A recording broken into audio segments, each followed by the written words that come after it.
종교개혁자 루터는 하나님의 사랑을 실천적으로 적용하면 두 가지 차원에서 실제적으로 적용이 가능하다 이렇게 얘기했습니다. 첫째는 하나님을 예배함으로 실천적 사랑을 할 수 있고, 둘째는 부모를 공경함으로 하나님의 사랑을 실천적으로 나누고 경험하게 된다 이렇게 얘기했습니다. 루터의 이러한 지적은 실제로 하나님의 사랑을 사람과의 관계 속에서 근원적으로 경험하고 실천할 수 있는 출발점은 부모에 대한 사랑으로 시작되고 부모의 사랑으로부터 시작된다 하는 것을 지적하고 있는 것입니다. C.S. 루이스는 인간은 에로스에 의해서 출생하고, 그리고 스톨교에 의해서 양육되며, 필로소에 의해서 성숙하고, 아가페로 그 사랑의 인간다움이 완성된다고 했습니다. 그래서 이러한 아가페로 인하여 인간의 인간다움, 사랑이 완성되는데, 그 하나님의 아가페 사랑은 사실 사람에게서 찾기가 어렵잖아요. 그런데 하나님의 그 아가페, 영원하신 그 사랑의 하나의 그림자이며 실천적 사랑으로 나타나는 현장이 부모의 사랑입니다. 부모의 자녀를 향한 사랑을 보면 이건 조건도 없고 친구의 사랑도 아니고 어떤 겁니까? 조건 없는 아가페 사랑이라 이렇게 설명해낼 수가 있죠. 물론 여기에서 욕심을 갖는 어머니도 있습니다만은, 근원적으로 보게 되면 하나님의 사랑을 보여주는 그림자, 하나님의 사랑의 그림자가 곧 부모의 사랑이다 이렇게 볼 수 있고요. 동시에 영원하신 하나님의 사랑에 대해서 반응하는 신앙의 행위로서의 인간의 사랑은 사실 사람에게서 찾기가 어려운데, 적어도 부모에 대한 자식의 조건 없는 사랑 속에서 우리는 하나님을 향한 우리의 사랑을 경험할 수 있는 하나의 통로를 보게 되는 것입니다.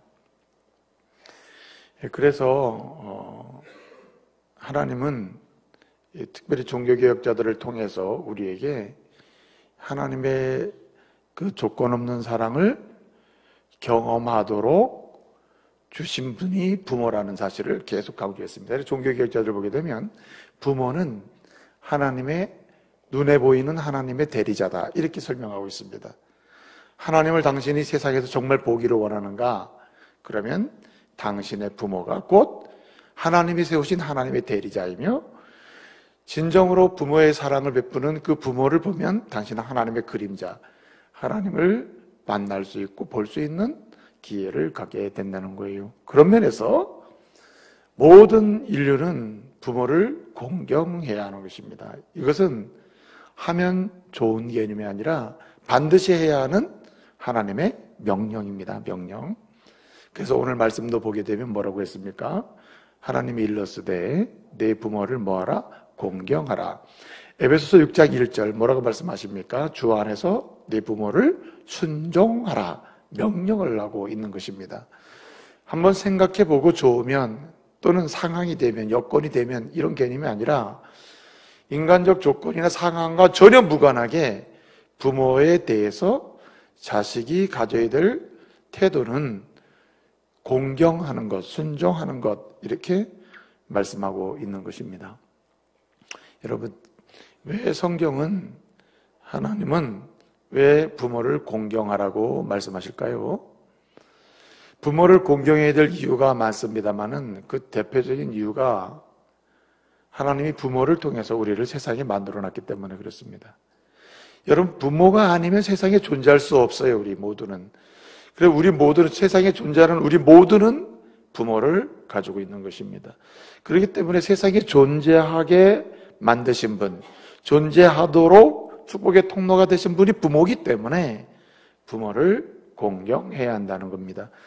여러분, 우리는 누구의 피조물입니까? 하나님의 손에 의해서 만들어진 피조물이잖아요. 그래서 이 피조물로 창조된 하나님의 형상 인간은 근원적으로 하나님을 경외하도록 그렇게 명령받고 요청받고 있는 겁니다. 이건 명령이에요. 마찬가지로 하나님의 대리자로서의 역할을 하는 부모는 우리를 세상 속에 존재하게 한 그런 분들이기 때문에 그 자체로 존경을 받아야 한다는 말입니다. 부모가 우리한테 어떻게 해줬느냐 이 문제가 아니라 세상 속에 우리를 존재하게 하신 분이 부모이기 때문에, 축복의 통로인 부모이기 때문에 그분들은 존경과 공경을 받아야 한다는 말입니다. 여러분, 안데르센 동화작가 아주 유명하잖아요. 그 안데르센의 동화 중에 어머니의 위대한 사랑이라는 동화가 있습니다. 그 이야기를 보면 한 어머니가 아이를 낳습니다. 아이를 키워요. 근데 이 아이가 병이 듭니다. 그래서 이 병든 아이를 고치고 양육하려고 애를 쓰는데 잘 안 되는 겁니다. 추운 겨울 어느 날 한 노인이 찾아왔습니다. 그 집에 와서 내가 배고프니까 먹을 것을 주십시오, 이렇게 요청해요. 이 병든 아기의 어머니가 부엌에 가서 먹을 것을 챙겨서 나와보니까 그 노인도 없어지고 아이도 없어진 겁니다. 그때부터 이 여인은 아이를 찾아 나서요. 그 아이를 찾아가는데 그 길을 막고 있는 커다란 호수가 나타났습니다. 그래서 이 호수를 건너야 되는데 방법이 없는 겁니다. 그때 마침 아주 아름다운 요정이 딱 나타나서 내가 당신을 이 호수를 건너게 해주겠습니다. 대신에 당신의 그 아름다운 두 눈을 내게 주십시오. 조건을 겁니다. 어떻게 했을까요? 자기 아이를 찾아가야 하는 엄마의 마음에 여인은 자기의 두 눈을 뺏어주고 그리고 또 길을 거기에 된 겁니다. 호수를 건넌 거죠. 가다가 눈이 없기 때문에 계곡에서 추락을 해가지고 가시나무 덩굴, 가시나무 사이에 추락을 해서 몸에 찔리게 됐습니다. 겨울이기 때문에 언 상태이고 추운 상태 아니에요? 어떻게 이곳에서 빠져서 다시 아이를 찾아갈 수 있을까? 가시나무가 이야기합니다. 추운 겨울이라서 내 몸이 얼었으니까 당신의 따뜻한 온기로 나를 녹여주십시오. 그래서 그 여인이 가시나무를 안고 녹여줍니다. 가시나무에서 싹이 나고 그리고 잎이 피기 시작하는 거예요. 그래서 그 상태에서 이 여인은 자유를 얻어서 다시 길을 가게 됩니다. 마지막에 이제 거의 다 이 아이를 찾을 수 있는 상황이 왔는데 그 도착한 곳이 어디냐면은 묘지입니다. 묘지. 공동묘지. 저 묘지를 통과해야 되는데 두려움, 공포 때문에 이 통과가 어려운 거예요. 그때 마침 늙은 요정이 나타난 겁니다. 늙은 요정이 그 여인에게 얘기해요. 당신의 그 아름다운 젊음을 내게 주면 내 늙음을 당신이 가져가고 젊음을 내게 주면 당신을 여기서 통과하게 도와주겠어. 그래서 당신은 아이를 만날 수 있을 것입니다. 그래서 늙은 요정에게 지체 없이 자신의 젊음을 그 여인에게 주고 요정으로부터 늙음을 선물 받고 그리고 다시 출발해서 아이를 만났다는 동화의 얘기가 있습니다. 이 이야기의 핵심은 뭡니까? 저와 여러분이 오늘 여기까지 와 있는데 여러분이 여기까지 와 있는 동안에 당신의 어머니와 아버지는 모든 것을 주고 늙음을 대신 선물 받았다는 말이에요. 늙음을 아쉬워하지 않고 늙어가는 것을 부끄러워하지 않고 여러분들을 위해서 아껴없는 사랑을 쏟으신 분이 바로 부모라는 겁니다. 그렇기 때문에 우리는 부모를 공경해야 한다는 거예요. 우리를 존재하게 하셨기 때문이기도 하지만 동시에 이 어머니의 사랑을 통해서 하나님의 사랑을 알 수 있기 때문에 부모를 공경하다 보면 부모의 사랑을 알게 되고 부모의 사랑을 보게 되면 하나님의 사랑을 느끼게 되는 이유로 인하여 부모를 반드시 공경하라고 명령하고 있는 겁니다. 한 가지 더 생각할 수 있다면 성경을 보게 되면 이렇게 부모의 사랑을 알게 되면 진실로 부모를 공경할 수 있듯이 부모의 사랑을 통해서 공경하는 가운데 하나님의 사랑을 발견하게 되면 우리는 또한 하나님을 섬길 수 있는 믿음의 태도를 발견하게 되는 겁니다. 어떻게 우리가 하나님을 섬길 수 있을까?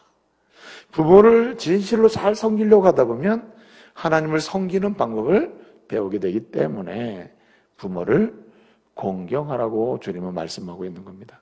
제일 중요한 것이 무엇입니까?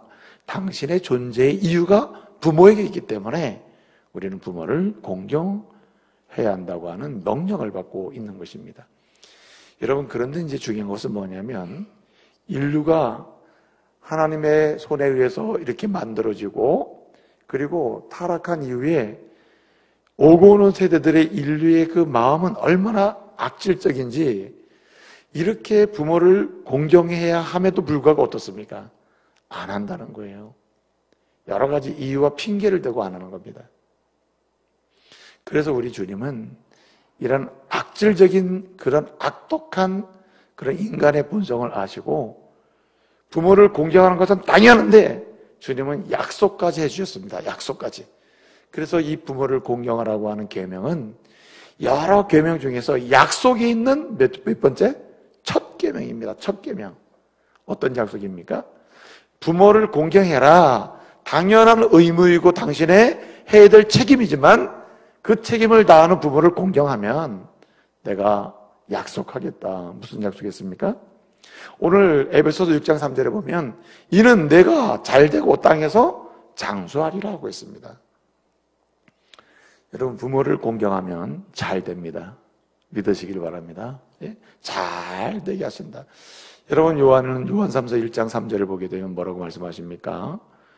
영혼이 잘 되고 범사가 잘 되고 육체가 강건하기를 원한다는 게 사도 요한의 기도였잖아요. 마찬가지로 하나님은 우리가 영혼이 잘 되고 범사가 잘 되고 강건하기를 원하십니다. 자, 여러분의 영혼이 잘 되고 부유한 평안한 범사가 열리고 풀리는 이런 인생 되려면 어떻게 됩니까?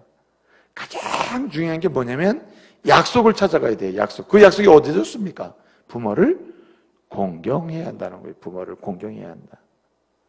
그래서 부모를 공경하면 주님은 약속 줬습니다. 잘 되게 하신다. 그 잘 되게 하는 정도가 어때요?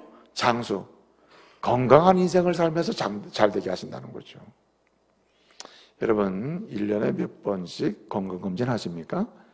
건강검진을 1년에 몇 차례씩 해야 한다 하더라도 부모를 공경하지 않는 사람은 그 심령이 늘 불안한 상태이기 때문에 영육 간의 강건함을 얻을 수가 없습니다. 우리가 건강검진 좀 부족해도 늘 즐겁게 부모를 공경하는 사람은 주님이 약속하신 대로 잘 되고 강건하게 하심을 믿으시길 바랍니다. 그래서 부모를 공경하면 잘 되게 하신다는 약속이 있어요. 근데 그것만이 아닙니다. 본인만 잘 되는 게 아니라 그 가정도 잘 됩니다. 그 집안도 잘 돼요. 그 사회도 잘 됩니다. 그가 있는 그 공동체, 마을이나 지역사회도 잘 돼요. 여러분, 이 레위기 19장 32절을 보게 되면 무슨 말씀이 나오냐면 여러분들은 센 머리 앞에서 꼭 일어나십시오. 노인의 얼굴을 보면 꼭 공경하십시오. 이렇게 말씀하고 있어요. 여러분, 본래 공경이라고 하는 말이 부모에게 쓰였는데 오늘 말씀 레위기 19장 보게 되면 노인 그리고 샘머리 이렇게 옮겨갑니다. 이 말은 무슨 얘기를 하려고 하냐면은 연로하신 분들을 공경하라는 단순한 이야기를 뛰어넘어서 부모를 공경하면 어떤 약속이 있는가? 당신도 잘 되지만 당신이 사는 마을이나 사회가 밝아진다는 말입니다. 여러분, 효자, 효녀가 있는 동네는 좋은 동네가 됩니다. 그리고 효도하고 부모를 공경하는 성도가 많은 교회는 잘 되게 됩니다. 그래서 효도하는 사람이 있는 집안은 잘 되고 효도하는 사람들이 많은 동네는 잘 됩니다. 그런 나라가 밝아져요. 근데 더 중요한 게 뭐냐면 효도하는 성도가 많은 교회가 부흥한다는 겁니다. 마태복음 5장 16절 보면 뭐라고 말씀하냐면은 너희 착한 행실을 많은 사람들이 보게 해서 너로 인하여 하나님 아버지께 뭐 돌리게 해요? 영광을 돌리게 하라고 했습니다. 자, 믿음의 사람들이 보여야 될 첫 번째 착한 행실이 뭘까요? 계명은 이렇게 얘기합니다. 사람들에게 보여지는 첫 번째 착한 행실 5계명 무엇입니까? 내 부모를 공경하라. 사람들에게 보일 수 있는 첫 번째 계명이 뭐냐면 부모를 공경하는 것을 사람들에게 보일 수 있는 거죠. 이런 부모 공경의 아름다운 모습을 보면 이것을 보고 너 어떻게 부모를 이렇게 공경하느냐, 어떻게 이렇게 효도하는 사람이 됐느냐, 라고 묻게 되는데, 그럴 때 나는 내 안에 주님이 계시고 주님의 이름으로 주의 명령을 따라서 나는 부모를 공경한다, 이렇게 얘기할 때에 교회로 오게 된다는 거예요. 복음으로 앞에 나오게 된다는 거죠. 그러므로 여러분, 부모를 공경하는 사람 한 사람이 있으면 그 사람 때문에 그 집안도 잘 되고 사회도 되고 그 나라도 잘 됩니다. 더 중요한 것은 교회가 부흥하는 거예요. 여러분, 인생을 살면서 여러분이 신앙생활하는 교회의 싸움이 있고 분열이 있고 깨지고 아픔이 있고 그 다음에 고단함이 있으면 그 영혼이 굉장히 불행해요. 그런데 여러분이 섬기는 교회가 부흥이 있고 평안이 있고 창대함이 있고 열리는 역사가 있으면 그 교회에서 신앙생활하는 여러분이 행복하다는 거예요. 그렇지 않습니까? 근데 그 시작이 뭐라고요? 부모를 공경하는 데 있다는 말입니다. 부모를 공경할 때 그게 가능하다. 여러분, 어떻게 하면 부모를 잘 공경할 수 있을까요? 부모를 공경해도 안 되는 사람 있잖아요. 자기도 안 되고 집안도 안 되고 또 사회도 안 되고 국가도 안 되고 교회도 부흥 안 되는 거 있어요. 그건 잘못된 공경 때문에 그렇단 말이죠. 어떻게 부모를 공경하면 나도 잘 되고 교회도 잘 되고 그리고 지역사회도 잘 되고 조국과 민족도 잘 될 수 있을까? 첫째는 오늘 말씀 보게 되면 4절에 하나님이 이르셨으되 라고 말합니다. 하나님이 이르셨으되 내 부모를 공경하라, 이렇게 말씀해주고 있습니다. 여기 하나님이 이르셨으되 했습니다. 하나님이 말씀하셨다는 말이에요. 여기 데우스는 하나님, 에이펜 말씀했다라는 뜻입니다. 데우스 에이펜, 하나님 말씀했다.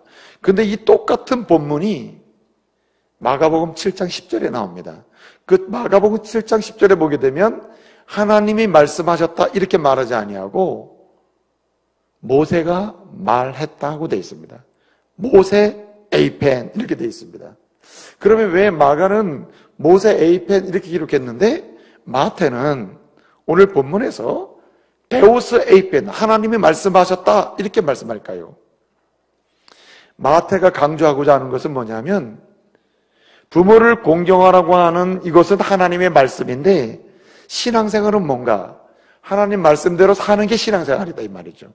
그렇기 때문에 하나님의 말씀이 뭐냐? 부모를 공경하라는 거기 때문에 부모를 공경하는 것이 곧 누구를 섬기는 거예요? 하나님을 섬기는 것이고 하나님을 섬기는 사람이라면 당연히 부모를 공경해야 한다는 말입니다. 그러니까 효도는 어떻게 해야 한다는 말입니까? 따라해 보세요. 하나님을 섬기듯 부모를 섬기라. 하나님을 섬기듯이 부모를 섬기는 게 효도라. 하나님이 기뻐하시는 효도라는 말입니다. 여러분, 하나님 어떻게 섬겨요? 하나님을 섬기듯 부모를 섬긴다. 어떻게 섬깁니까? 여러분, 오늘 본 말씀 보게 되면 내 부모를 공경하라고 했습니다. 공경하라. 공경한다고 하는 헬라어 동사는 티마오라고 그래요. 티마오. 공경하다라는 뜻입니다. 근데 이 티마오라고 하는 동사는 세 가지 뜻이 원래 있습니다. 첫째는 존경한다는 뜻이고, 둘째는 이해하며 복종한다는 뜻이고, 셋째는 그렇기 때문에 내가 당신을 위해서 해야 될 일을 찾아서 의무를 행한다는 뜻이 있습니다. 그게 티마오예요. 티마오. 자, 존경한다. 둘째는 이해하면서 뭐 하는 거냐? 한마디로 복종하는데 특별히 숭배한다는 뜻이에요. 숭배한다. 그 다음에 세 번째는 모든 것을 다 사용해서 영광을 돌린다. 이런 뜻이에요. 한마디로. 자, 그러면 존경하고 숭배하고 영광을 돌린다. 이게 사람에게 쓸 수 있는 말입니까? 아니잖아요. 이런 말은 절대자, 하나님께만 쓸 수 있는 말이거든요. 그래서 신약 성경을 보게 되면 마태복음부터 요한계시록까지 보면 티마오, 공경하다는 동사가 여러 번 나오는데 이 티마오라는 동사는 첫째, 하나님을 향해서 쓰였습니다. 신자가 하나님에 대해서 갖는 태도를 설명할 때 티마오 썼고, 두 번째는 우리를 죄와 사망에서 구원하신 예수 그리스도를 향하여 믿는 자는 어떤 태도를 가져야 되느냐, 그걸 설명할 때 티마오 했습니다. 그러면 사람에게는 친구에게, 노인에게, 또 많은 내가 존경하는 사람들에게 그렇게 쓸 때는 티마오라는 말을 쓰지 않았습니다. 왜냐? 이 말은 존경하고 숭배하고 영광 돌리는 하나님께 쓰는 말이기 때문에 쓰지 않은 거예요. 그런데 유일하게 사람에게 썼습니다. 누구에게? 부모에게 썼습니다. 부모를 공경하라 할 때 일반적으로 사랑하고 존경하라 하는 말을 쓰지 않고 하나님께만 쓸 수 있는 이 말, 티마오, 이 말을 부모를 공경하라는 데 썼다는 말이에요. 이 말이 뭘 강조해요? 부모의 공경은 누구를 섬기듯이? 하나님을 섬기듯이 하는 게 부모 공경이다. 이런 뜻입니다. 그러면 하나님을 섬기듯이 부모를 공경하는 방법이 뭐가 있습니까? 하나님을 섬기듯이 어떻게 섬깁니까? 하나님. 여러분, 하나님을 섬기는 가장 기초적인 출발점 뭐예요? 먼저 그 말씀을 듣습니다. 하나님을 섬긴다, 하나님을 믿는다, 신앙생활한다 할 때 그 시작은 하나님 말씀을 뭐예요? 듣는 것으로부터 시작됩니다. 하나님 말씀을 듣는다. 그래서 여러분, 오늘 에베소서 6장 1절을 보면 주 안에서 뭐라 그랬어요? 부모에게 공경하라는 말 대신에 뭐 했어요? 순종하라고 했죠. 하나님을 공경하듯이 부모에게 공경하는 건 도대체 뭐냐? 하나님 섬기듯이 부모를 섬기는 게 어떤 방법이냐? 한마디로 순종하는 것이다. 순종한다는 말은 뭘까? 히파게오라고 하는 말인데 세 가지 뜻이 있습니다. 첫째는 듣는다. 둘째는 이해한다. 셋째는 의무를 행한다는 뜻입니다. 그러니까 하나님을 어떻게 섬겨요? 주의 말씀을 열심히 듣고 난 다음에 열심히 이해하고 그리고 내가 할 일을 찾아서 어떻게 합니까? 내 의무를 행하는 게 순종이죠. 그렇게 하나님께 순종하듯이 누구에게? 부모에게 순종하면 된다는 거죠. 어떻게? 부모의 이야기를 듣는다. 부모님이 이야기하는 뜻이 뭔지를 이해한다. 그리고 내가 그 부모를 위해서 해야 될 일을 찾아서 의무를 행한다. 이게 순종이라는 거죠. 여러분, 부모를 만나면 여러분들은 부모의 이야기를 많이 듣는 편입니까? 아니면 부모님이 어떤 얘기를 하기도 전에 여러분의 이야기를 많이 합니까? 어느 쪽이에요? 부모님의 이야기를 많이 듣고 앉아있는 쪽입니까? 아니면 여러분들이 계속 이야기하는 쪽입니까? 어른들의 이 부모님의 연세가 많아질수록 자식들은 어른들의 이야기를 안 들으려고 하는 경향이 뚜렷해집니다. 뭘 얘기를 하려고 하면 그거 옛날 얘기예요. 요즘 시대가 어떤 시대인데 자꾸 그런 말씀 하시냐고. 시대에 맞지도 않는 얘기라고. 그렇게 하면서 잠깐 막잖아요. 못하게 하고. 그렇죠? 근데 진정한 효도는 일단 듣는 겁니다. 듣는 거. 부모의 이야기를 일단 들을 때 여기 효도가 되는 거예요. 마치 주님의 말씀을 먼저 잘 들어야 그게 믿음인 것처럼 부모의 이야기를 잘 듣는 것, 이게 효도의 시작이라는 거예요. 그래서 우리는 이 부모의 이야기를 듣는 일에 좀 관심을 가져야 됩니다. 그리고 부모가 뭘 원하는지, 그리고 내가 그러면 부모를 위해서 해야 될 일이 뭔지 좀 관심을 가져야 되는 것이죠. 그럴 때 우리는 어떻게 되는가? 우리는 효도의 자리로 더 나갈 수 있게 되는 것입니다. 여러분, 어떤 할아버지가 아내가 죽고 아들이 서울에서 큰 회사 부장이래가지고 아들이 서울로 오세요, 서울로 오세요. 땅 팔아가지고 다 서울로 오세요. 우리 집이 40평이 넘으니 큰 평수에 같이 삽시다. 그래서 모시고 왔대요. 두 가지 이유 때문에 그렇답니다. 첫째는 함께 살 수 있어도 좋고, 두 번째는 아들이나 자부나 손녀랑 이야기할 수 있어서 너무 좋을 것 같아. 그래서 할아버지는 두말 없이 모든 걸 정리해가지고 아들 집으로 왔다는 거예요. 그런데 함께 할 시간도 없고 이야기할 시간이 없는 겁니다.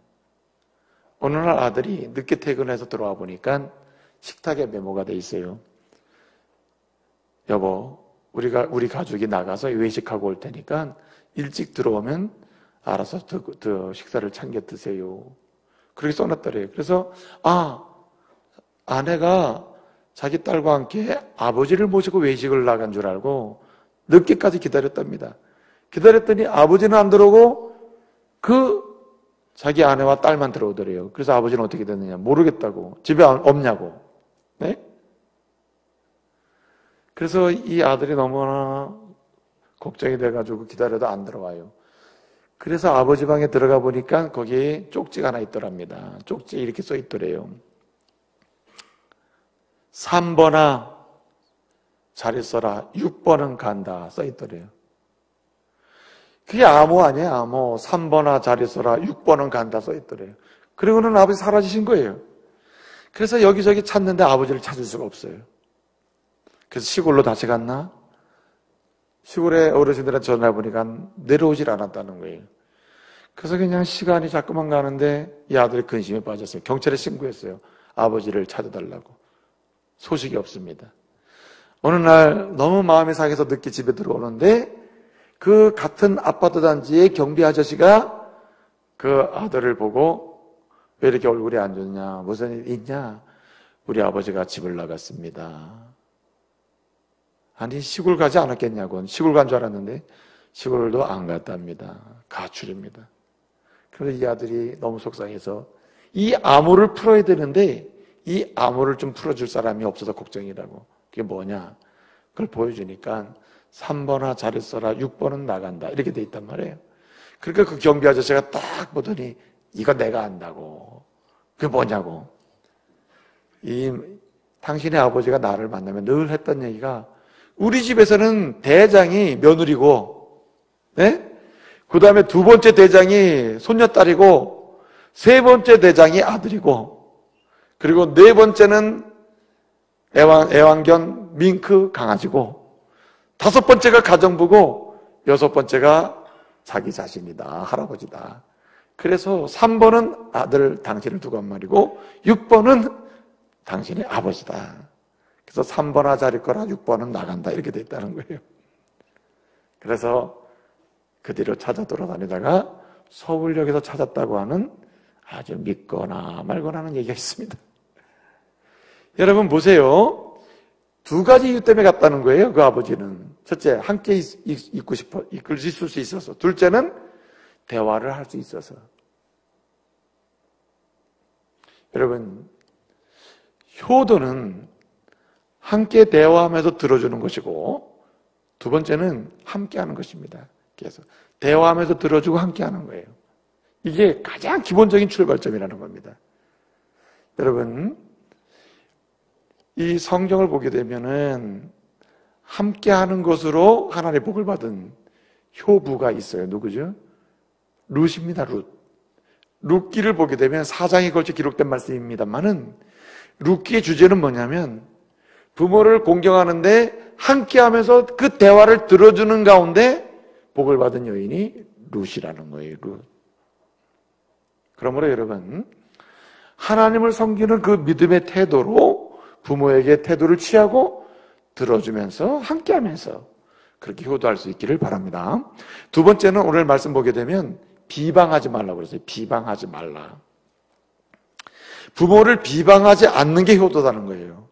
여러분, 자녀들이 나이가 들면은 부모들의 부족한 것, 부모들의 못난 것, 부모님의 약점, 이런 것들을 이야기하면서 자녀들이 대화를 풀어가는 경우가 있다는 겁니다. 근데요, 여기 비방한다는 말은 본래 무슨 뜻이냐면 저주한다는 뜻입니다. 여기 카콜로게오라고 하는 말인데 모욕한다, 그리고 업신여긴다, 저주한다는 뜻입니다. 사실 부모를 저주하는 사람이 어디 있습니까? 그런데 오늘 주님은 카콜로게오, 저주한다는 이 단어를 사용해서 부모를 비방하거나 비웃거나 부모를 뭔가 지탄하지 말라고 말씀하고 있는 거예요. 무슨 말입니까?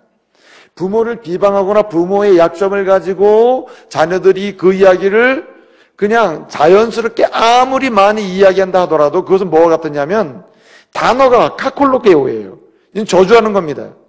부모를 직접 대놓고 저주하는 사람은 없지만 부모를 비방하는 그 상태가 부모를 뭐 하는 거냐? 저주하는 거라 이거예요. 저주하는 거. 그래서 레위기 19장을 보게 되면 레위기 19장에서 계속 강조하는 게 뭐냐면 부모를 저주하는 사람은 뭐 할지니 반드시 죽일지니 해서 반드시 죽는다. 근데 이 저주한다는 말이 오늘 비방한다는 말이에요. 비방하지 말라. 오늘 본문에. 그러니까 비방하는 게 아무것도 아닌 것처럼 보이지만 왜 저주한다는 카콜로게오라는 단어를 썼느냐 하면 부모를 비웃거나 부모를 가볍게 여기거나 경홀히 여기거나 업신여기거나 부모의 약점이나 부모의 실수를 웃음거리로 만들거나 누설하거나 덮지 못하는 이 상태가 곧 부모를 저주하는 것과 같다는 거예요. 그래서 이런 사람은 절대로 복을 받지 못한다. 여러분, 부모를 부끄럽게 만드는 사람 있잖아요. 부모를 부끄럽게 만드는 사람. 부모가 뭔가 연약하고 잘못된 것이 있을 때 그것을 터뜨려서 부끄럽게 만드는 자식들, 그건 비방하는 겁니다. 주님은 이런 비방을 부끄럽게 만드는 걸 뭐라고 했냐면 부모를 저주하는 걸로 했습니다. 이런 사람은 복을 받을 수가 없다는 거죠. 그래서 우리는 모든 언어를 통하여 부모를 존중하고 부모를 높여드리는 그런 말을 해야 한다는 말입니다. 여러분, 이 엘리트 학생복이라고 아시죠? 여러분 교복 입을 당시에 엘리트 학생복 그 교복 입은 적 많죠. 그 엘리트 학생복의 그 회사에서 이번에 5월 8일 어버이날을 맞이해서 설문조사를 했습니다. 설문조사를 했는데 이런 조사를 한 거예요. 당신의 학생이 어머니를 생각할 때 가장 먼저 떠올리는 단어가 뭐냐? 아버지를 생각하면 가장 먼저 생각나는 단어가 있다면 그게 뭐냐? 이런 질문을 한 거예요. 여러분, 청소년들이 아버지면 무슨 단어를 막 떠올릴까요? 나는 걱정을 좀 했어요. 아, 짜증나. 막 이렇게 하면 어떨까? 근데 아버지 했더니 오늘 대한민국의 청소년들이 대부분이 어떤 생각이냐면 존경. 그래도 우리 아버지 존경한다. 이렇다는 거예요. 그 다음에 아버지 감사하다. 그리고 사랑한다. 이런 단어가 떠오르는데요. 어머니는 어떨 것 같아요? 어머니 하면 떠오르는 단어가 뭐냐면 사랑하고 감사하고 그리고 희생하는 분, 이렇게 떠올린다는 겁니다. 전 진짜 놀랐어요. 왜냐하면 요즘 아이들을 보면은 정말 요즘 아이들 왜 저러지? 요즘 청소년 왜 저러지? 이런 생각이 들 때가 아주 많거든요. 그럼에도 불구하고 우리가 염려했던 것과는 다르게 무슨 생각하고 있냐면 부모를 존중하고 있는 겁니다. 사랑하고 있는 거예요. 문제는 어디 있습니까? 청소년 시기를 지나서 청년의 때부터 시작해가지고 부모가 이 땅을 떠나기 전까지의 어른이 된 저와 여러분에게 문제가 있는 것입니다. 여러분, 우리는 부모, 엄마, 아빠 딱 생각하면은 그런 고상한 단어가 생각납니까? 여러분, 연세 드신 80, 90 넘으신 어머니, 아버지를 두신 분들이 여러분, 어머니, 아버지 생각하면 어떤 생각이 떠오릅니까? 사랑, 존경, 이런 게 떠올라요? 연세가 드시면 천국 가는 것도 좋아. 예? 부담을 많이 느끼잖아요, 부담을. 예? 각기 어려움을 얘기하고. 이런 시대가 된 겁니다. 그런데 주님은 그런 것조차 뭘로 여기냐? 비방으로 여기고 부모를 저주하는 것으로 여깁니다. 비방하는 말을 쓰기 위해서 저주한다는 말을 끌어왔어요, 우리 주님이. 여러분, 부모를 저주하는 사람은 없으나 비웃거나 조롱하거나 부끄럽게 만들거나 그리고 아버지의 약점과 연약함을 자녀의 입술을 통해서 들먹거릴 때 이거는 아버지를 저주하는 것 같다는 거예요. 부모를 저주하는 것 같다. 이래서는 안 된다는 겁니다. 그래서 우리는 이 부모를 우리의 입술의 언어로 더욱 존경할 필요가 있는 거죠. 여러분, 이 노아 있잖아요, 노아가 600세 되던 때에 사고를 칩니다. 어떤 사고를 쳤습니까? 나이가 그렇게 많은 상태에 사고를 쳤어요. 독주와 포도주를 마셨습니다. 여러분, 그 포도주를 마시고 사고 치기 전에 이렇게 옷을 벗고 누워있기 전에 그런 부끄러운 일을 행하기 전에 노아는 어때요? 여러분, 모두가 홍수로 심판받을 때 자신과 자신의 가족을 믿음으로 구원한 사람 아닙니까? 방주를 100년 동안 만든 아버지 아니에요? 그렇다면 이 자체로도 그 아들 함이나 야벳이나 셈은 어떻게 해야 돼요?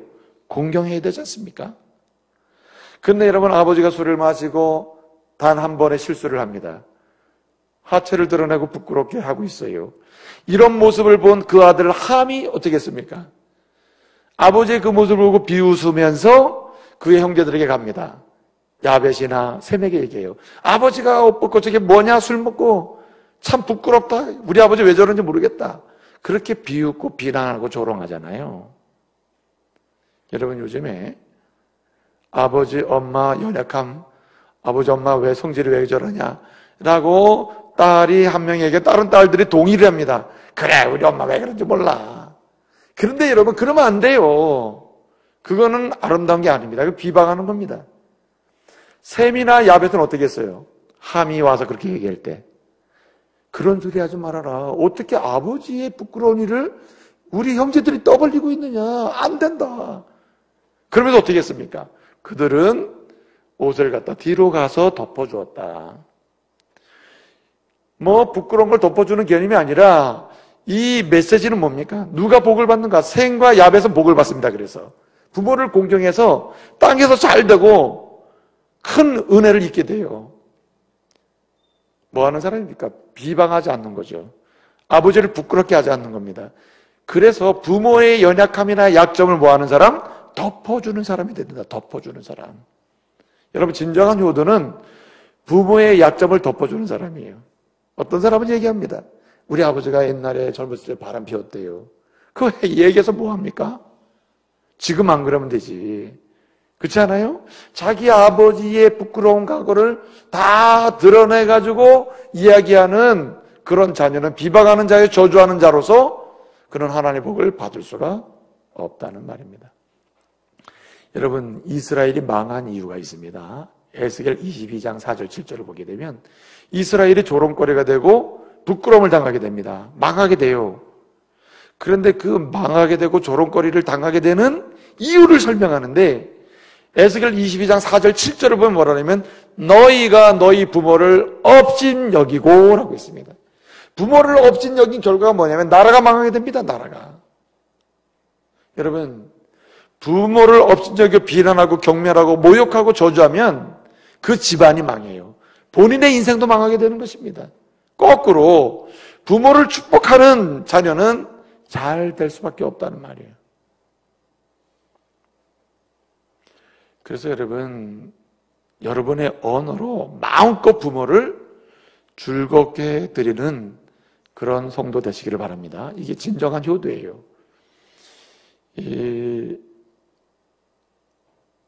하나님께서 우리에게 원하시는 것 중에 하나가 여러분의 입술로 축복하는 겁니다. 많이 축복하는 거예요.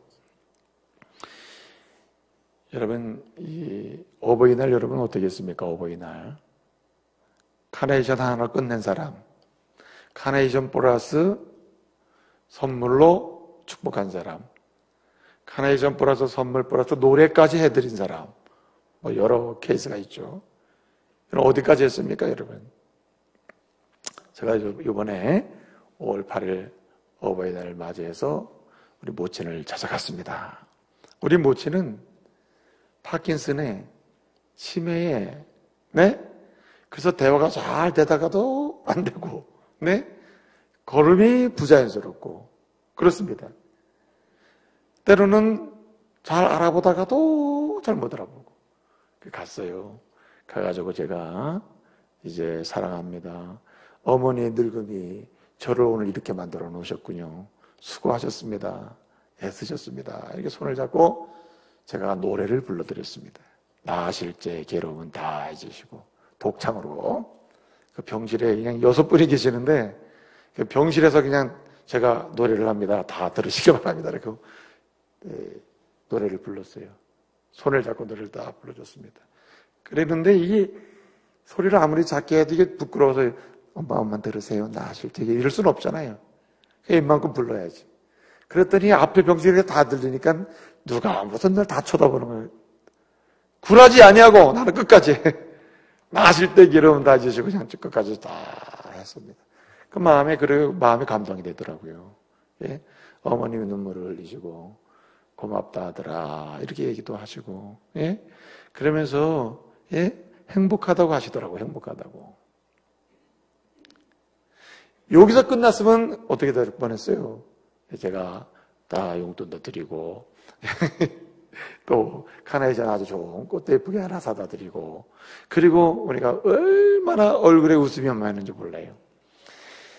여러분, 나오꼬라고 하는 40대 독신인데요, 일본 여성이거든요. 다카기 나오코라는 사람인데, 이 사람이 쓴 카툰이 있습니다. 만화인데요, 번역이 됐습니다. 효도할 수 있을까? 라는 제목이에요. 꽤 많이 팔렸습니다. 근데 이 여인은 40대 독신 여성인데 시골에 살아가지고 부모님이 공부를 시켜가지고 도쿄에 삽니다. 도쿄에. 그러면서 늙어가는 부모님 보고 안타까워가지고 효도 여행도 시켜드리고 효도를 하려고 애를 쓰는 거예요. 그런 효도하면서 자충우돌하는 이야기를 만화로 그린 겁니다. 그 여인이. 그러면서 그 여인이 자기 부모를 효도 여행 차원에서 한국까지 왔더라고요. 한국까지. 대장금 세트장도 막 구경시켜주고 그런 얘기가 만화에 막 나와요. 예? 그래가지고 효도를 하는데, 그렇게 어머니를 끌고 아버지를 끌고 막 돌아다닌 게 효도가 아니라 그 이야기의 중심이 뭐냐면 함께 하면서 말을 하잖아요. 말을 하면서 부모의 얼굴에 웃음이 가득하게 하는 게 효도다. 한마디로 마지막 이야기가 그 얘기를 합니다. 부모의 얼굴에 웃음이 가득하게 해주는 것. 그럼 뭘로 가능합니까? 여러분, 당신의 언어가 결정적인 역할을 하는 거예요. 마지막 한 가지는 오늘 여기 말씀 보게 되면 이 5절, 6절을 보게 되면요, 내게 유익할 것을 내가 하나님께 드렸다고 말하기만 하면 이라는 말이 나옵니다. 이 말은 뭐냐면 부모에게 필요한 것들을 주지 아니하고 하나님께 드렸다라고 말하고 안 드리는 사람이 있는데 이건 효도가 아니다 이 말이에요. 잘못됐다는 뜻입니다. 진정한 효도는 뭐냐? 부모에게 유익한 게 있어요. 필요한 게 있다. 부모에게 필요한 것이 있는데 그것을 찾아가지고 뭐 하는 사람? 공급해 주는 사람이 효도하는 사람입니다. 부모가 내가 뭐가 필요하다고 말하기 전에 부모에게 유익하고 필요한 게 있는데 이것을 자녀들이 찾아가지고 공급해 주는 게 진정한 효도라는 말입니다. 우리 부모에게 필요한 게 뭘까? 찾아서 공급해 주는 것이다. 찾아서. 여러분, 이번에 설문을 이제 제가 다 찾아봤거든요. 찾아봤는데 어버이날에 부모님이 제일 받기 싫어하는 게 뭔지 아세요? 제일 받기 싫어하는 거. 이 선물은 안 받았으면 좋겠다는 게 있어요. 이게 뭔지 아세요? 카네이션이야, 카네이션. 그거 왜 그러냐? 꽃만 주고 가는 아들이 싫다, 이거야. 꽃만. 사랑합니다, 달아주고는 그냥 간대. 부모의 눈은 꽃에 있지 않고 꽃을 달아준 손이 주머니에 들어가서 필요한 것을 주느냐, 안 주느냐, 이게 중요한데, 꽃만 달아주고 가는 게 이게 싫다. 그래서 나는 부모는 꽃이 싫다, 꽃이. 무슨 꽃이냐. 예? 두 번째 싫어하는 선물이 있습니다. 이게 뭐냐면, 전자기기예요, 전자기기.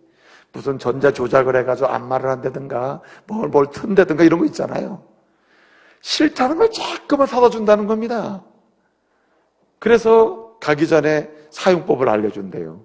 이렇게 하면 이렇게 틀어지고, 이렇게 하면 세지고, 이렇게 하면 약하게 됩니다. 이렇게 사용하세요. 가르쳐주고 급속 레슨을 하니 그게 되겠어요? 그리고 이제 갑니다. 그럼 모르니까 아들한테 전화하고 며느리한테 전화하고 딸한테 전화하잖아요? 그럼 뭐라냐면 그렇게 가르쳐줘도 그걸 모르시냐고, 바빠 죽겠는데 왜 전화하냐고, 그렇게 구박을 해가지고 스트레스 더 받는다네, 더 받는다. 그래서 전자기기는 싫다는 말입니다. 그래도 재밌는 게 있어요.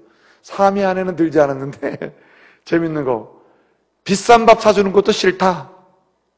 그 이유가 뭐냐?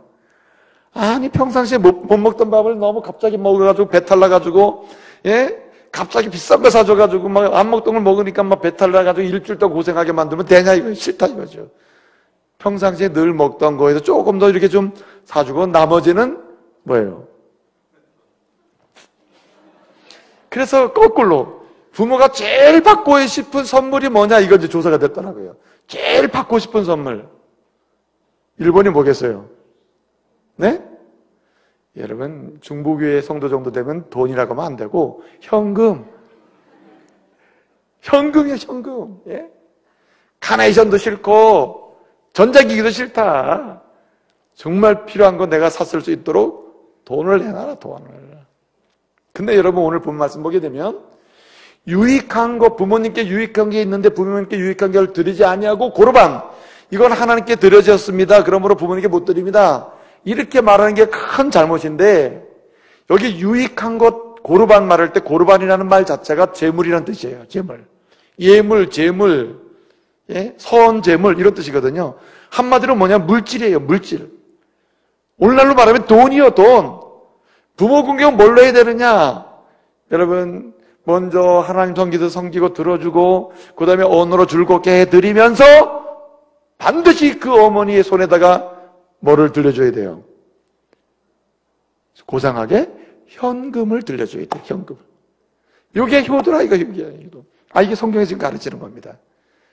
진정한 효도는 마지막에 뭘로 마무리가 돼야 되느냐? 하나님 섬기듯이 섬기면서 마음을 즐겁게 축복하면서 마지막에는 필요한 것을 샀을 수 있도록 물질을 손에 얹겨줘야 된다. 이렇게 딱 주셔야 된다는 거죠. 더 나쁜 사람들이 있습니다. 어버이날 와가지고 부모님께 돈 뺏어가는 부모, 자식도 있대, 돈. 어머니 얼마가 필요한데 돈을 조금, 용돈을 조금 주고는 큰 돈 가져가는 부모가 있대, 자식이. 그래서 자식 오는 게 겁난다. 그러면 안 되는 거 아니에요, 그죠? 그래서 저는요, 이 연세가 들어가는 모찌를 보면서 어떻게 하면 행복할까? 어떻게 하면 즐거울까? 어떻게 하면 행복하게 노년을 이 치매 때문에 좀 알아보지 못할 때도 있지만 행복하게 지낼 수 있을까? 우리 사모가 제가 이제 가잖아요. 이렇게 가면은 꼭 나한테 주는 게 있습니다. 한 달에 한 번씩 병원 생활하니까 병원 예배를 드리거든요. 병원 예배. 한 달에 한 번씩 딱 1주에서 4주치 헌금을 딱딱 계산합니다. 1주 헌금, 2주 헌금, 3주 헌금, 4주 헌금. 그래서 총액 얼마에서 그걸 간병인에 갖다 주면 어머니 헌금 가져왔습니다. 그러면 간병 여사님께서 예배 들어갈 때마다 그 주간 헌금을 딱딱 챙겨주게 합니다. 그런데 제일 행복해요. 예? 용돈이 쓸 데가 없잖아요. 그리고 본교회가 있잖아요. 본교회. 병원에 와 있으니까 본교회는 못 가잖아요. 못 치니.